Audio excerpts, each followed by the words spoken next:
The Grand Conclave Station hung in space like a massive crystal flower. Its transparent walls reflected the light from 3 nearby stars, creating patterns of color that shifted with each passing hour. Inside, representatives from 40 different species gathered in the largest conference hall ever built. They had come to do something difficult: end a war. Ambassador Chen Wei walked through the corridor with steady steps.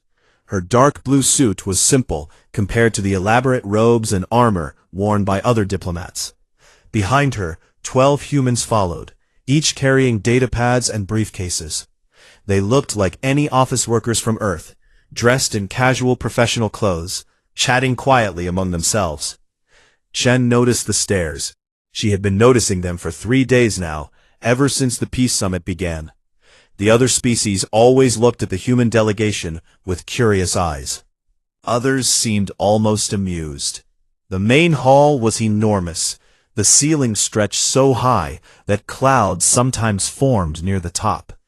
Delegations sat in sections, arranged in a wide circle. Each group had brought their own people, their own style, their own way of showing who they were. The Croth Empire section gleamed with polished metal. Their delegation wore ceremonial armor that caught the light with every movement. Tall and covered in hard shells like insects, the Croth warriors stood at attention behind their ambassador. Each one carried weapons that were more decorative than functional, but weapons nonetheless. Their warrior priests chanted low songs that spoke of honor and victory. Across from them, the Velixian communes had a very different appearance. The Velixians were beings made of gas and energy, contained within special suits that let them interact with solid matter. But for this summit, their military commanders had taken their war forms. These were dense, powerful shapes that glowed with inner light. They looked beautiful and dangerous at the same time. The Sithrith delegation sat between the 2 warring parties. The Sithrith were an old race, covered in scales that changed color with their moods. They were known as record keepers and peacemakers.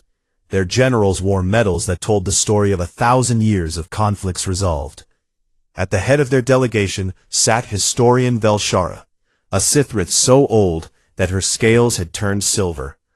She had helped end more wars than most species had fought. Chen took her seat. Her team spread out behind her, settling into their chairs with coffee cups and water bottles. One of them, a young man named James, pulled out his datapad and started reviewing economic reports. A woman named Sarah adjusted her glasses and opened a file about cultural exchange programs. They looked so ordinary. Velshara's scales flickered from silver to a questioning gold. In her 300 years of diplomatic service, she had seen every kind of delegation. Warriors who refused to remove their armor, generals who demanded the largest chairs, military advisors who analyzed every room for tactical advantages. Every species brought their military to peace talks. It was simply how things were done. Except humans. For 50 years, since Earth had joined the Galactic Coalition, humans had sent diplomats to every negotiation. Scientists, economists, cultural experts, teachers, artists, even farmers and factory workers, depending on what the talks required. But never soldiers, not even honor guards, not a single person in military uniform. During a break in the negotiations, Velshara approached Chen. The ambassador was standing by a window, looking out at the stars. "Ambassador Chen," Velshara said, her translator device turning her hissing speech into clear words. "May I ask you something?" Chen smiled. "Of course, historian. How can I help you?" "I have studied your people for many years," Velshara said. "I have read your literature, watched your films, analyzed your customs. But there is one thing I cannot understand." She gestured at the hall, at all the military representatives from other species. "Why does Earth never send military personnel to peace summits? Not even as advisors or security?" Chen's smile didn't change, but something flickered in her eyes. Something that Velshara, for all her experience, couldn't quite read. It's a matter of human custom, Chen said simply. But surely, Velshara pressed, your military must have valuable input on ceasefire terms, on demilitarized zones, on security arrangements. Our diplomats handle those matters quite well, Chen replied. Velshara's scales shifted to frustrated orange. Ambassador, I mean no offense, but every species brings military representation. It demonstrates strength. It shows you can enforce peace. How do the Krath or Velixians know Earth stands behind its agreements without seeing your warriors? Chen looked at the old historian for a long moment. They know, she said quietly. Trust me, historian, they know. Before Velshara could ask more, a loud voice boomed across the hall. Ambassador Thektar of the Krath Empire was speaking, his shell-covered body reflecting the light like a dark mirror. The Velixian proposals are cowardice. Thektar's voice was strong and harsh. They demand we withdraw from systems we conquered in honorable battle. A Velixian war form pulsed with angry red light. You call invasion honorable? You attacked civilian stations. The argument grew louder. Other delegations joined in, taking sides. Velshara hurried back to her position to try to calm everyone down. Chen returned to her seat, her face showing nothing. But Thektar wasn't finished. He turned his large eyes toward the human section. And what do the humans think? The species too ashamed of their military to even bring them here? Perhaps Earth agrees with the Velixians because they lack the strength to understand warrior honor. The hall went quiet. Everyone looked at the human delegation. Chen stood slowly. Her team behind her didn't move, didn't react, though Velshara noticed their casual postures had somehow become very still. The Krath Empire is free to believe whatever it wishes about Earth, Chen said, her voice calm and clear. Our military's presence or absence at this summit changes nothing about Earth's commitment to peace. We are here to end this war, not to measure who has the biggest weapons or the most medals. Thektar made a sound like grinding metal, the Krath equivalent of a laugh. Cowards and weaklings, he muttered, just loud enough for others to hear. Chen picked up her datapad and continued reviewing documents as if nothing had happened. Behind her, James went back to his economic reports. Sarah adjusted her glasses again. Velshara watched them carefully. Something about their calm bothered her.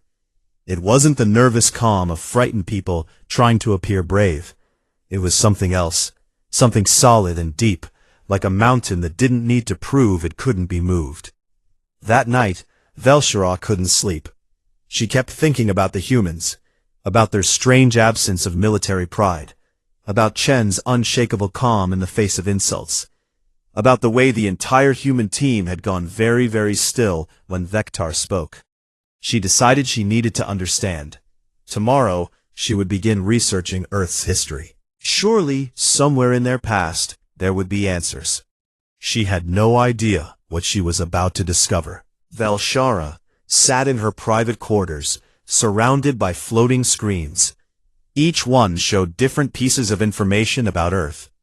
She had been reading for 6 hours straight, and what she found made her scales turn colors she hadn't shown in decades.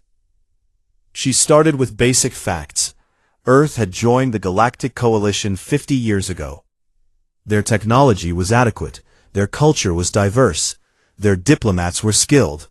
Nothing unusual there. Then she looked at their military history. The first file she opened was titled Major Conflicts of Earth. She expected to see a handful of entries, maybe 10 at most. Most species had 1 or 2 planetary wars before they learned to work together and reach the stars. The Srith had 3 conflicts in their entire history before spaceflight. The peaceful Tethians had none at all. Earth's file loaded. Velshara's scales turned shocked white. The list went on for pages. Hundreds of wars. Thousands of battles. The numbers kept scrolling down. She saw names like the 100 Years' War, and thought surely that was their longest conflict. Then she saw wars that lasted even longer. She saw the 30 Years' War, and felt relieved it was shorter, until she read the casualty count. 8 million dead. 8 million, in one war, before they even had proper technology. Velshara opened another file. This one was about something called World War I. She read about trenches, where millions of soldiers faced each other across empty ground. She watched video footage that humans had recorded of the battlefield. She saw mud and blood and barbed wire. The narrators spoke about a single battle called Verdun, where 700,000 soldiers died, fighting over a few miles of land. Her scales couldn't decide what color to be. They flickered rapidly between white shock and orange distress. She kept reading. World War I wasn't even Earth's deadliest conflict. World War II killed more than 60 million people. Velshara had to stop and check the number 3 times. 60 million. Some species in the coalition didn't even have 60 million total population. But it wasn't just the numbers that disturbed her. It was how humans fought. She read about Roman legions that marched across continents, their soldiers trained to move as one body. She read about Mongol horsemen who conquered half the planet for superior tactics and discipline. She read about samurai warriors who spent their entire lives studying combat as an art form. Every species had fighters, but humans seemed to have made war into something more. They studied it. They wrote books about it. Thousands of books, spanning thousands of years. Books about strategy, tactics, leadership, logistics, psychology. Humans had schools dedicated to teaching warfare, called military academies. They had invented medals and ranks and ceremonies all around being a soldier. Velshara found records of something called West Point, a military academy on Earth that was over 300 years old. She watched a video of a graduation ceremony. Young humans in perfect uniforms marched in exact lines, their feet striking the ground at the same moment, creating a sound like thunder. Their faces were serious, focused. When they received their rank insignia, they didn't smile or celebrate. They saluted with sharp precision, as if the gesture was sacred. She felt a chill run through her body. The next morning, Velshara called a private meeting with the Coalition Security Council. 5 leaders gathered in a secure room. Herself, a Tethian named Mira, whose species had never fought a war, a Krath general named Sector, a Velixian philosopher, and a small furry creature from Proxima, whose species communicated mostly through scent. I have discovered something disturbing about the humans, Velshara said. She shared what she had learned. The council members watched the same videos, read the same reports. The room fell silent as they absorbed the information. Mira, the Tethian, spoke first. Her species looked like large seahorses that floated in tanks of water. Her voice came through speakers in her tank, soft and frightened. I don't understand. These are the same humans who helped us negotiate peace with the Draxian Collective last year. Ambassador Chen was kind and patient. She taught us meditation techniques to calm our minds during difficult talks. That's what troubles me, Velshara said. How can they be so warlike and so peaceful at the same time? General Sector, the Krath, studied a video of human soldiers training. The humans moved through an obstacle course, climbing walls, crawling through mud, carrying heavy equipment. They moved fast and worked together with incredible coordination. These are real warriors, he said, his voice holding something that might have been respect. Not civilians playing at war. Look at their discipline. Look at their precision. Watch this, Velshara said, opening another file. It showed a human military funeral. Soldiers in dress uniforms stood perfectly still, while a flag was folded, with exact movements that had clearly been practiced thousands of times. A trumpet played a sad song. Some of the soldiers had tears on their faces, but they didn't move, didn't break formation. The grief was there, visible, but channeled into rigid ceremony. I have never seen such controlled emotion. It's beautiful and terrible at the same time. The Velixian philosopher, a being of pure thought contained in a crystalline structure, pulsed with concern. Should we be worried? Should Earth have been allowed into the coalition at all? A species this militaristic could be dangerous.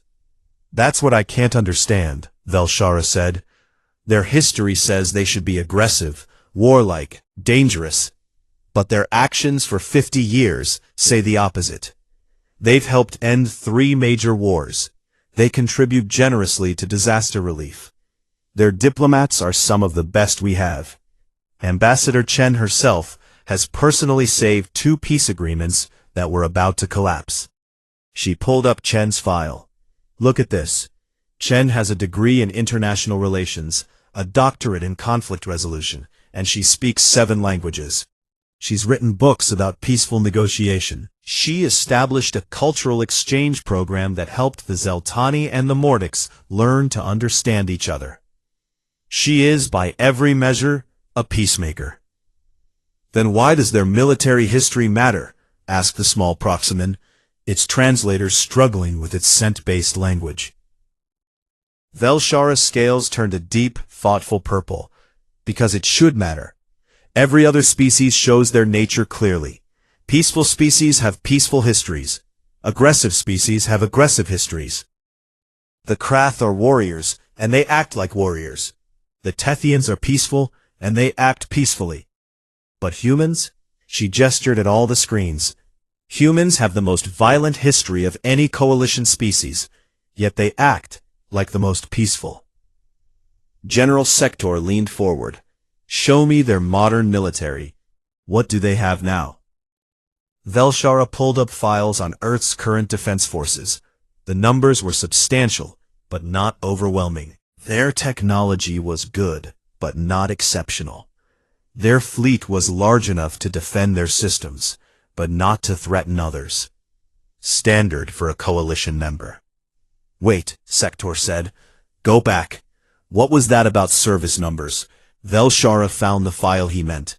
It showed statistics about Earth's military service. Her scales flickered with confusion as she read it. It says that in human society, approximately 30% of adults have served in the military at some point in their lives. She read aloud. And military service is considered one of the highest honors in most human cultures. The room went quiet. 30%? Mira whispered. That means nearly 1 in 3 humans we meet might be a former soldier. Velshara thought about Ambassador Chen, about her calm demeanor, about how she never seemed frightened or uncertain, about the 12 people Chen had brought with her to the summit. We need to investigate further, she said. I want complete background checks on every human at this summit. I need to know who they are, what they've done, where they've served. Is that wise? The Velixian asked. If the humans discover we're investigating them, it could damage relations. I'm not investigating because I distrust them, Velshara said. I'm investigating because I need to understand them. There's something here we're missing, something important. The council agreed. They would dig deeper, quietly and carefully. What Velshara didn't know was that she was about to get her answers sooner than she expected, and in a way that would change everything she thought she knew about humanity. The Peace Summit was not going well. For 5 days, the Krath and Velixians had argued about borders, trade routes, and reparations. Every proposal met with counter-proposals. Every agreement fell apart within hours. Tensions grew higher with each session. On the 6th day, everything changed. Ambassador Chen was in the main hall reviewing documents when the first explosion shook the station. The lights flickered. Alarms began to wail. People screamed.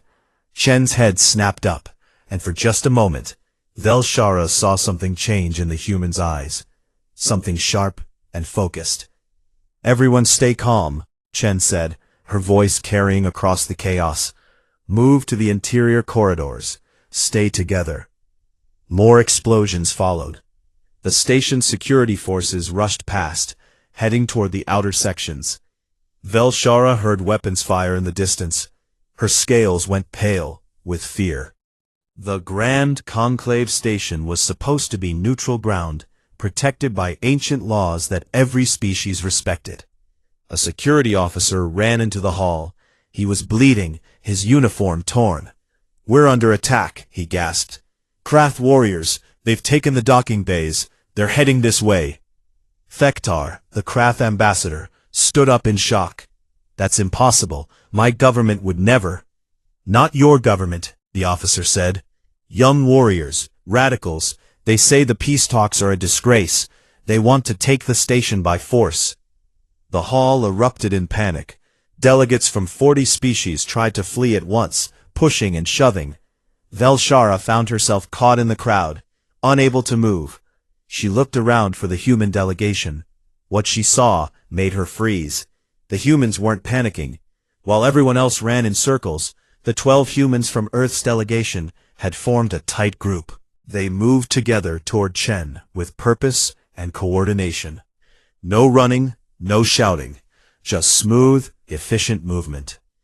Chen was speaking rapidly into her communicator in Mandarin, too fast for the translator to keep up. She listened to the response, then switched to English. "Understood. We're on our own for now." She turned to her team. Her voice was calm, but different somehow, more direct, more commanding. "James, Sarah, I need a defensive assessment of this hall. Marcus, check all exits. Lynn, organize the civilians. Everyone else, inventory anything that could be useful." The humans scattered, each moving to their task without question or hesitation. Velshara watched James, the quiet economic advisor who spent his days analyzing trade agreements. He was now moving along the walls, his eyes scanning every corner, every window, every entrance. He wasn't walking like an economist anymore. He moved like a soldier. Sarah, the cultural liaison who gave presentations about human art, was marking positions on her datapad.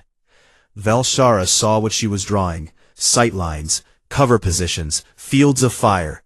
Military terms Velshara had learned from studying warfare. A young human named Marcus, who Chen had introduced as an intern, was testing doors with practiced efficiency.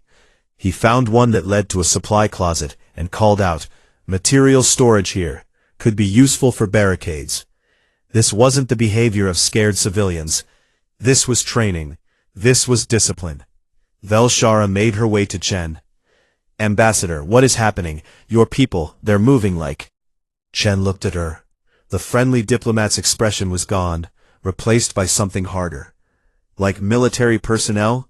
"Yes," Velshara whispered. Chen made a decision. She spoke quietly, for Velshara's ears only. "Because most of them were former military." "I told you, historian. We don't bring our military to peace summits." "But these people are civilians, you said." "They are civilians," Chen interrupted. "Now, James was a Marine officer for 8 years. Sarah was Special Operations for 6. Marcus just finished his service last year. Lynn was a combat medic. Everyone on my team has served." Velshara's scales cycled through a dozen colors. "You lied to us?" "No," Chen said firmly. "I told you we don't bring military to peace talks. These people are diplomats, economists, cultural advisors. That's what they are now. But yes, they used to be soldiers. Most adult humans have served at some point. It's common in our culture." Another explosion rocked the station, closer this time. "We need to get everyone to safety," Chen said. She raised her voice. "All delegates, listen to me. We need to move to the secure conference rooms in the station's core. Stay together, stay calm. My team will help guide you." The humans spread out through the crowd, organizing the chaos. They spoke firmly, but kindly, directing people without pushing them. Velshara watched a small furry Proximan crying in fear. Sarah knelt down beside it, her voice gentle. "It's okay. I need you to be brave and follow me. Can you do that?" The Proxima nodded and followed her. The group began moving as one, heading toward the interior of the station.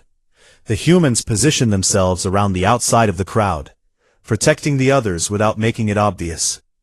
They had almost reached the secure corridor when Krath warriors appeared. There were 8 of them, young and fierce, their armor scratched from fighting. They carried plasma rifles and looked ready to use them. The lead warrior, his shell decorated with red battle marks, raised his weapon. "Nobody move," he shouted. "You are all prisoners of the true Krath Brotherhood." Velshara saw Chen step forward slowly, her hands visible and empty. "I am Ambassador Chen Wei of Earth. We are unarmed diplomats. Please, there's no need for—" "Silence," the warrior snapped. "We know who you are, the weak humans who hide behind words." Chen didn't react to the insult. "What do you want?" "This station, control of the peace talks, a real negotiation, not the cowardly surrender our elders are trying to force on us." While Chen talked, Velshara noticed the other humans doing something subtle. They were shifting positions slightly, placing themselves between the warriors and the other delegates. James had picked up a piece of broken railing, holding it casually, like it was just something he found.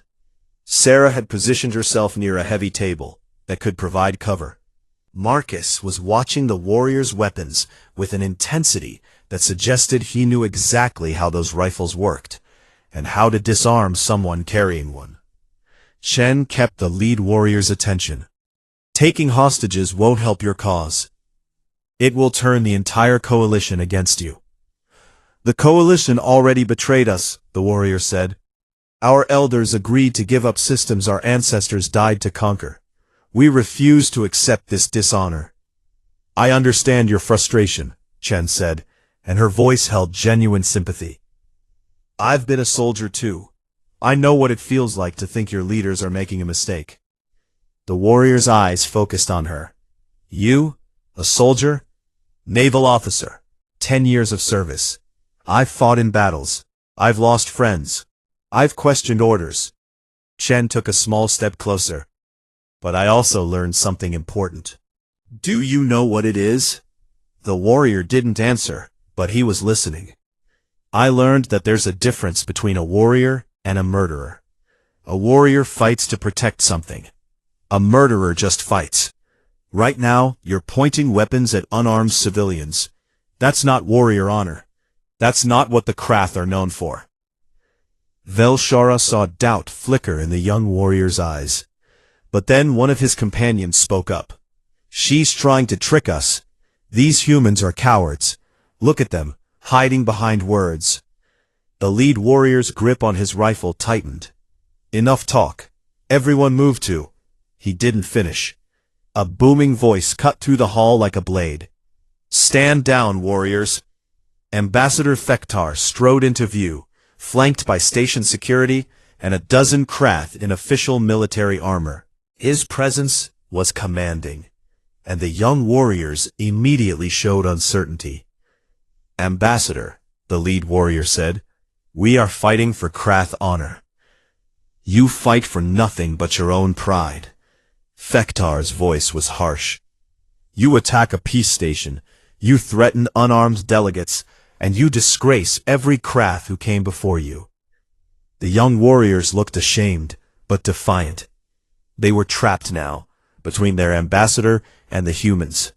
Velshara realized the situation could still explode into violence. The young Krath felt cornered, and cornered warriors were dangerous. Chen seemed to realize it too. She spoke again, but her tone had changed. This wasn't the diplomat speaking anymore. This was the naval officer, the veteran who understood soldiers. "I have a better idea," she said. All eyes turned to Ambassador Chen. She stood between the young Krath warriors and the assembled delegates, her posture relaxed, but somehow commanding attention. Velshara noticed that the other humans had subtly closed ranks, ready to act if needed, but waiting for Chen's lead. "You feel your honor has been questioned," Chen said to the young warriors. "You think the peace talks mean surrender. You believe your elders don't understand what you've sacrificed. Am I right? The lead warrior's mandibles clicked in frustration. How could you understand? You're not Krath. You're not even a warrior anymore. You're just a diplomat who hides in conference rooms. Chen smiled, but it wasn't a friendly smile. It was the smile of someone who knew a secret. You think I'm not a warrior because I don't wear armor or carry weapons to peace talks. You think the other humans here are weak because we came as diplomats. But let me tell you something about human warriors. She gestured to her team. James, how many combat missions did you fly? James looked up from where he'd been standing guard. 42, ma'am. Fighter pilot, then strike coordinator. Sarah, your specialization. Special operations, reconnaissance and direct action. 7 years active duty. Chen pointed to each human in turn. Marcus, infantry officer. Lin, combat medic who saved 37 lives under fire. David, explosives expert. Maria, tactical communications. Every single person in my delegation has served. Everyone has seen combat. Everyone has earned their rest. The young Krath warriors looked confused. Ambassador Thektar's expression had shifted from anger to something like shock. But you came as civilians, the lead warrior said. You denied being military. We didn't deny anything, Chen corrected. We are civilians. That's the point you're missing. On Earth, we serve our time as soldiers. We do our duty, and then we come home. We become teachers, doctors, artists, farmers, and yes, diplomats. We don't stop being warriors in our hearts, but we choose to be something else. That's not weakness. That's discipline. She took another step closer to the young warrior. Belshara tensed, but Chen moved with confidence, not aggression. You think we don't understand honor because we don't display our weapons? Let me teach you something about human military tradition. In my navy, we have a saying. The best weapon is the one you never have to fire. The best warrior is the one who can win without fighting.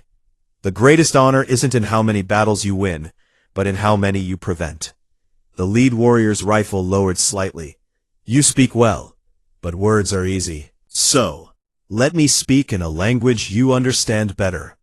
She turned to face the space between the two groups and dropped into a combat stance that made Velshara's scales go white. It was a human martial arts position, balanced and ready. Her whole demeanor changed in an instant, from diplomat to fighter. I am Ambassador Chen Wei, she said, her voice carrying military formality now. Former Lieutenant Commander, Earth Naval Forces. I served in the Orion Sector conflicts. I commanded a strike team that boarded a pirate carrier with a crew of 40. We were outnumbered 5-1. We won because we were better trained, better disciplined, and we fought for something more than glory. We fought to protect civilian lives. She relaxed her stance, but not her intensity. I have killed in battle. I have made decisions that cost lives. I have written letters to families telling them their loved ones died under my command. That's what being a warrior really means. It's not about proving how tough you are. It's about carrying the weight of your choices.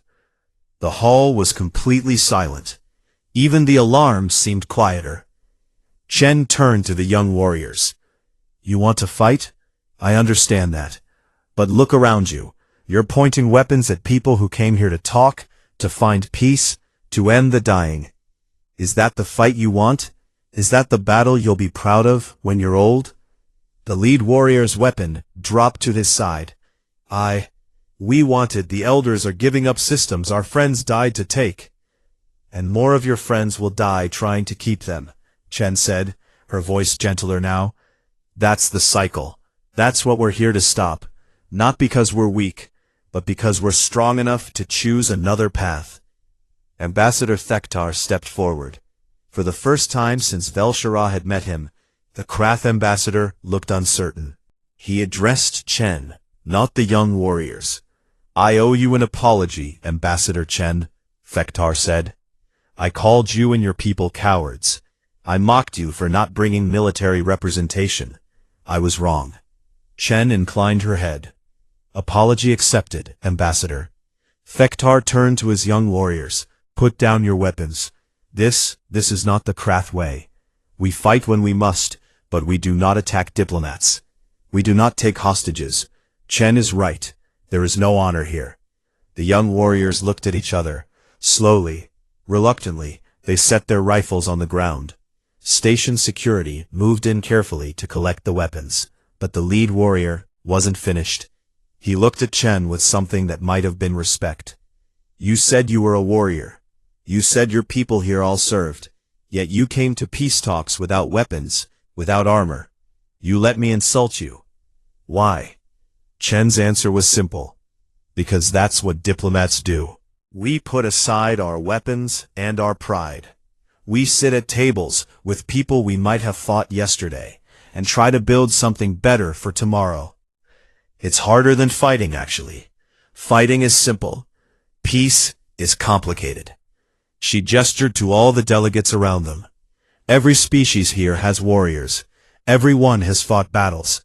But we're all trying to be something more than fighters. We're trying to be builders of peace. That's why I don't bring active military to these summits. Not because I'm ashamed of them, but because their job is different from mine. Velshara found her voice. What is the difference? Chen looked at her. A soldier's job is to make peace possible by stopping those who would destroy it. A diplomat's job is to make peace permanent by finding solutions everyone can live with. Both jobs are necessary. Both require strength, but they require different kinds of strength. You and your friends aren't murderers. You're soldiers who made a mistake. Learn from it. Honor isn't about never failing. It's about what you do after you fail. The lead warrior straightened to attention and gave Chen a formal Krath military salute. Chen returned it with a human salute, crisp and precise. Station security took the young warriors into custody, but gently. Thektar went with them, speaking in low tones about honor and duty, and the difference between courage and foolishness. As the crowd began to disperse, still shaken but safe, Velshara approached Chen. The human ambassador was checking on her team, making sure everyone was okay. Ambassador, Velshara said, may we speak privately? Chen nodded. Of course, historian. They found a quiet corner away from the others. Velshara's scales were cycling through colors she couldn't control, showing her confusion and wonder. I have been studying your people, Velshara admitted. Your military history. I was trying to understand the mystery of why you never bring soldiers to peace talks. But I think I still don't fully understand. Chen smiled. What don't you understand? Everything, Velshara said honestly. Your people have the most violent history of any coalition species. You've fought more wars than most of us have had conflicts. Your soldiers are trained to a level that frightens me.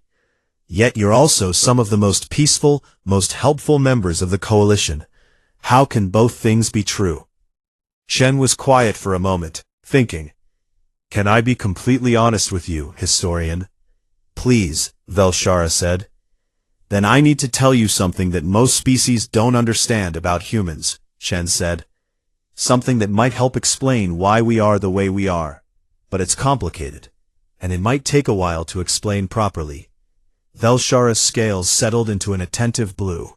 And I think the coalition needs to understand this. After today, after seeing what I saw, I need to understand. Chen looked around the hall, at the humans helping other delegates, at the Krath being led away, at all the species trying to build peace together. All right, she said.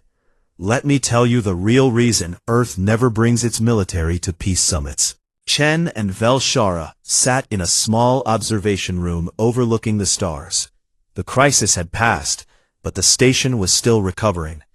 Outside, repair crews worked on damaged sections. Inside, delegates were trying to restart the peace talks. Before I explain, Chen said, I need Earth's government to approve what I'm going to tell you. This has been a secret we've kept quietly, not because we're ashamed, but because we weren't sure other species would understand. She made a call. After a brief conversation in Mandarin, she nodded. Permission granted. The Coalition Council thinks it's time for honesty. Velshara leaned forward. I'm listening. Chen looked out at the stars. You studied our history. You saw how much we fought. But did you notice the pattern? What pattern? Every species in the Coalition had conflicts before spaceflight, but most had one or two major wars, learned their lesson, and unified. Earth didn't follow that pattern. We had thousands of wars over thousands of years. We never seemed to learn. Velshara nodded. That's what troubled me. Why didn't you stop fighting? Because we couldn't, Chen said simply. Humans have something in our nature that makes us good at warfare. Too good. We're aggressive, territorial, creative problem solvers, and we form strong loyalty groups. Those traits make excellent soldiers, but they also mean we kept finding reasons to fight. She pulled up a holographic display showing Earth's timeline. For most of our history, being a warrior was seen as noble. Kings led armies. Generals were heroes. We celebrated military victories in songs and stories. Fighting was glorious. Like the Krath, Velshara observed. Similar, Chen agreed, but we took it further. We made warfare into a science. We studied it, refined it, perfected it. We built entire cultures around military honor. Spartans, samurai, knights, Mongol warriors, Roman legions. Each one developed unique ways of training soldiers and fighting wars. The display showed images of human warriors through the ages, from ancient spear fighters to modern soldiers. Then something changed, Chen continued. About 200 years ago, our weapons became too good. We developed nuclear weapons, biological weapons, things that could kill millions in moments. And we realized something terrifying. If we kept fighting the way we always had, we would destroy ourselves. Velshara's scales turned pale. You came close? Very close. Multiple times. We had enough nuclear weapons to destroy all life on Earth several times over. For decades we lived under the threat of total annihilation. It focused our attention wonderfully. Chen changed the display to show graphs and documents. We had to learn something that most species learn naturally. How to live in peace. But we couldn't just stop being what we were. Humans are warriors by nature, so we had to find a different way. That's when we developed the separation, she said. We decided that soldiers and diplomats needed to be different people with different roles. Not because either job was more important, but because each required a completely different mindset. Velshara didn't understand, but many species have both soldiers and diplomats.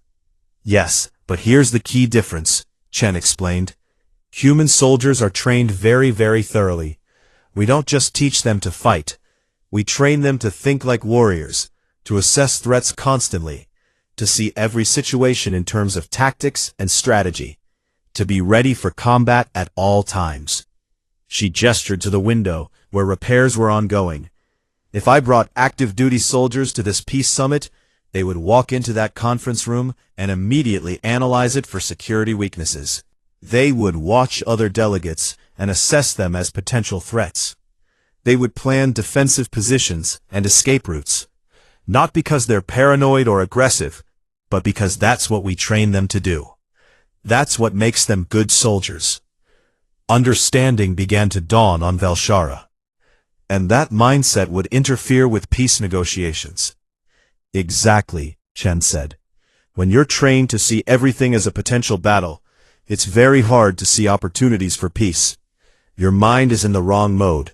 So we made a rule. Active military personnel don't attend peace negotiations. That's the diplomat's job. But, Velshara said slowly, if soldiers can't negotiate peace, and civilians don't understand military matters, how do you bridge the gap? Chen smiled. That's the clever part. That's what makes the human system work. We have something most species don't.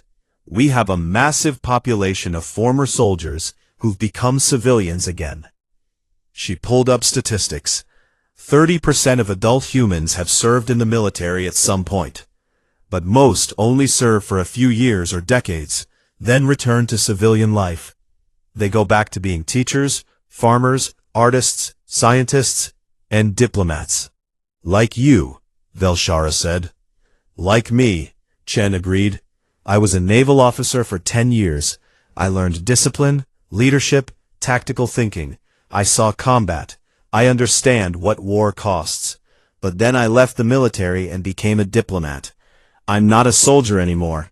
I'm a civilian who used to be a soldier. What's the difference? Chen thought carefully about her answer. When I was in the Navy, my job was to be ready to fight. Every day, every hour, I had to think about threats and responses. I had to maintain combat readiness. Now, as a diplomat, my job is to be ready to talk, to find peaceful solutions, to build bridges between species. I still remember my military training. It's part of who I am, but it's not my primary role anymore. She stood and walked to the window. That's why my whole team is former military. James can analyze economic proposals during negotiations, but if there's a crisis, he remembers his Marine training. Sarah teaches cultural exchange programs, but she knows how to handle emergencies. We bring the discipline, the calm under pressure, the ability to stay focused that military training gave us. But we use it in service of peace, not war. Velshara was beginning to understand, but something still puzzled her. Why don't other species need this separation? The Krath bring their warriors to peace talks. The Velixians bring their war forms. Why is Earth different? Chen's expression turned serious. Because other species didn't fight as much as we did. They didn't need to become as good at warfare. The Krath are warriors, yes, but they're also naturally honor-bound. Their culture keeps them in check. The Velixians' war forms are temporary transformations, not permanent mindsets. She pulled up comparative data. Humans developed professional militaries. We created soldiers who spent their entire careers studying warfare. We wrote thousands of books about strategy, tactics, and military leadership. We built academies dedicated to training warriors. We made being a soldier a distinct profession with its own culture, values, and mindset. We became too good at war, Chen said quietly. And when you're that good at something, it becomes part of how you think. It's like a tool you can't put down because it's become part of your hand. Velshara's scales shifted to understanding orange. So you separate the tool from the hand. Soldiers do soldier work. Diplomats do diplomat work. Yes, and people transition between roles as needed. I was a soldier when Earth needed defenders. Now I'm a diplomat, because Earth needs peacemakers. If war comes again, there are plenty of current soldiers to fight it. But right now, peace negotiations need people who can think like civilians first, with military experience as background knowledge, not active mindset. Chen returned to her seat. There's one more part you need to understand. We don't just separate soldiers from diplomats. We honor both equally. On Earth, military service is respected, but so is the choice to leave service and do something else. A farmer who used to be a soldier is just as honorable as a soldier who's still serving. Why is that important? Because it means we can have both, Chen explained. We can maintain a strong military when needed, but we also have a society full of people who know how to fight, but choose not to. That's what makes human society stable. We have the capacity for war, but the preference for peace. Velshara was quiet for a long time, processing everything. Finally, she spoke. What you're describing, it's wisdom born from suffering. You fought so many wars that you had to learn these lessons. Other species didn't need to, because they never fought as much. That's exactly right, Chen said. We paid for this knowledge in blood. Millions of lives lost over thousands of years taught us that warriors make poor peacemakers, but former warriors can make excellent ones. It taught us that the strongest people are those who know how to fight, but choose to build instead. It taught us that true strength isn't about how hard you can hit, but about knowing when not to hit at all. And that's why you don't bring your military to peace summits, Velshara said. Not because you're hiding your strength or ashamed of your warriors, but because you respect both roles too much to mix them. Yes, Chen said. Soldiers protect peace. Diplomats create it. Both jobs are necessary. Both deserve respect. But they require different people with different mindsets. That's the lesson Earth learned the hard way. Velshara stood. I need to share this with the Coalition Council. This understanding, it could change how we approach many things. Feel free, Chen said. We should have been more open about it from the beginning. We just weren't sure other species would understand without context. As Velshara turned to leave, she paused. Ambassador Chen, may I ask one more question? Of course. When those young Krath warriors held us at gunpoint, were you afraid? Chen considered the question honestly. Yes and no. The diplomat in me was afraid, because violence could have destroyed the peace talks. The former naval officer in me was assessing the situation and planning responses. But I wasn't afraid for my safety, if that's what you mean. I've been in worse situations. That's what I thought, Velshara said. That's what makes you remarkable. You're a warrior who chooses to be a peacemaker, but you never forget how to be a warrior. That's humanity, Chen said. We're all warriors who choose to be peacemakers. Every day, billions of humans wake up and choose peace, even though we know how to make war. That's not weakness. That's the hardest kind of strength. Velshara left to brief the council. The peace summit resumed the next day. Interesting things happened. Thektar apologized publicly to the human delegation. The young Krath warriors were released to Thektar's custody for rehabilitation rather than punishment. The Krath and Velixians, moved by what they'd witnessed, found new motivation to compromise. 3 weeks later, a peace agreement was signed. Both sides made concessions. It wasn't a perfect peace, but it was real and lasting. At the signing ceremony, Ambassador Thektar approached Chen. I understand now why humans don't bring military to peace summits.